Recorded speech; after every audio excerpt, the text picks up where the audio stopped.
Okay. Here we are. This video is gonna look like crap, but I'm not here for the quality.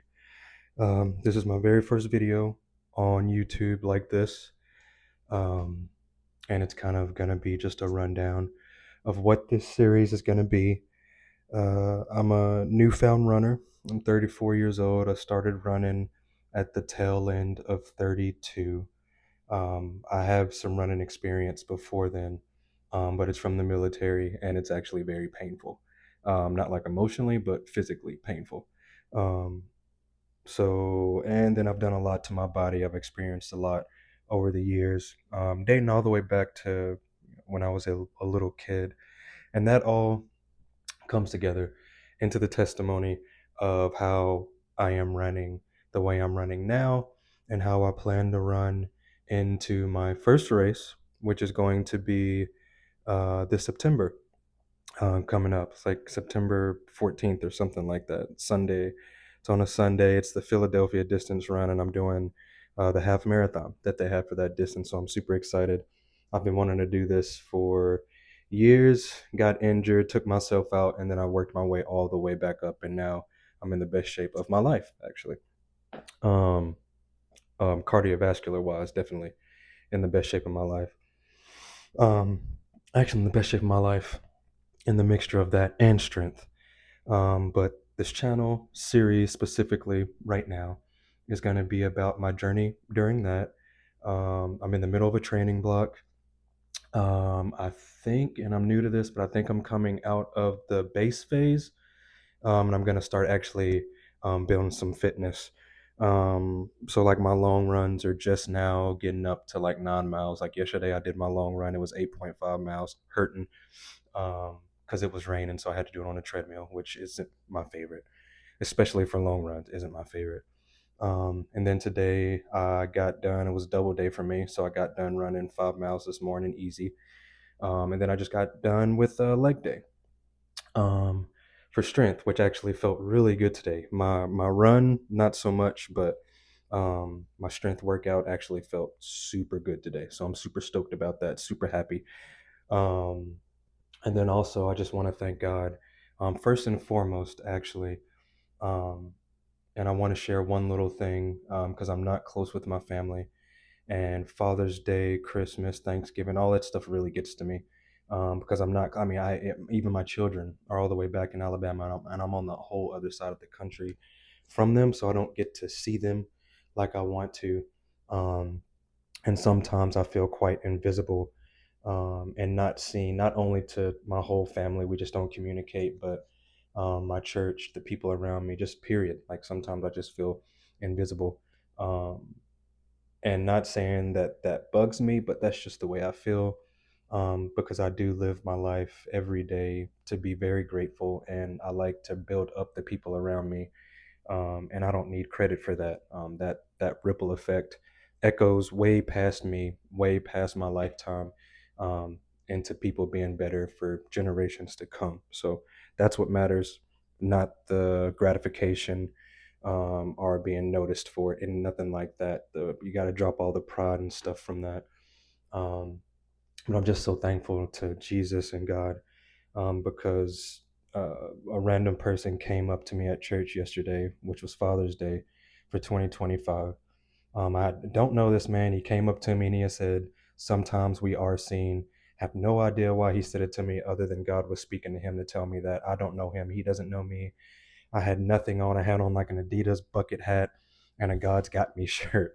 And my arms were like, they weren't like crossed, but I was just, just kind of chilling. I think I had my Bible in my hand like this, and I was just sitting in line waiting to buy a new shirt, trying to support my church as much as I can. And it was because during that same service, right before that, my nephew hit me up and told me Happy Father's Day. Um, and then that guy came and told me that. So basically, God told me Happy Father's Day and that I'm seen. And after that, my sister hit me up, and then my fiance, her family always, her and her family both always go above and beyond to make me feel good, And I really don't know what I would do without them or Jesus or just the people around me that truly love me. I don't know what I'd do. But this is getting too long. I don't want any of these videos to be that long, and I actually gotta go because it's 8:30, and I still gotta do a lot more. My day's only just begun. But before I do, I actually wanted to share a scripture. Luke 8:49 through 55, 56 actually. And it says, and this is Jesus going to someone's house to heal their daughter. And it's a man of renown, and he's frantic. He's used to being in control and being able to fix things, but he can't fix this. So he comes to Jesus. And while he was speaking, someone from the synagogue leader's house came and said, "Your daughter is dead. Do not trouble the teacher any longer," saying, "Leave Jesus be." But when Jesus heard this, he told him, "Do not be afraid, just believe, and she will be healed." Now, when he came to the house, Jesus did not let anyone go in with him except Peter, John, and James, and the child's father and mother. Now they were all wailing and mourning for her. But he said, "Stop your weeping. She is not dead, but asleep." And they began making fun of him because they knew that she was dead. Now imagine this. I'm gonna stop right here just for a second. Imagine making fun of Jesus. That's that's wild. You know what I mean? Um, and the crazy thing to me too is that, like, no matter how people treated Jesus, literally no matter what they said, no matter what their actions did, like he was always just Jesus. He was always just love. You know, like he never lashed back out at anyone for their misunderstanding. But Jesus gently took her by the hand and said, "Child, get up." Her spirit returned, and she got up immediately. Then he told them to give her something to eat. Her parents were astonished, but he ordered them to tell no one what had happened. So not only did Jesus save their daughter amidst them making fun of him, mind you, which is once again crazy, um, but he told them not to tell anyone. So I don't expect a lot of people to watch this video, but if you are watching it, and if you are looking for some kind of relief in your life, um, that's who Jesus is. Like he looks to do those personal things in your life that he doesn't gloat. He doesn't want all the like the pedestal glory. He wants glory, but he wants the glory of love, not the glory of power. And he doesn't want people coming to him seeking him for his power. He wants people coming to him seeking grace, love, togetherness, and anything that involves any of those, the trifecta of what the world should be, and we're far from it.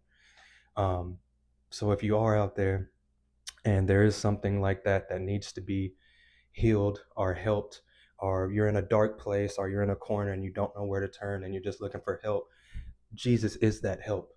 He can help you.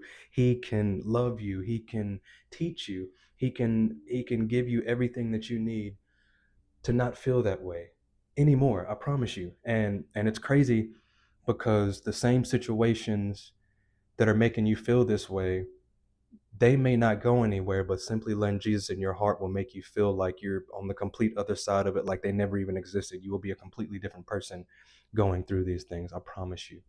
Um, it's just amazing. Jesus is amazing. Life is amazing. And just like today, just like yesterday, and just like tomorrow, be grateful because not everyone wakes up. Peace.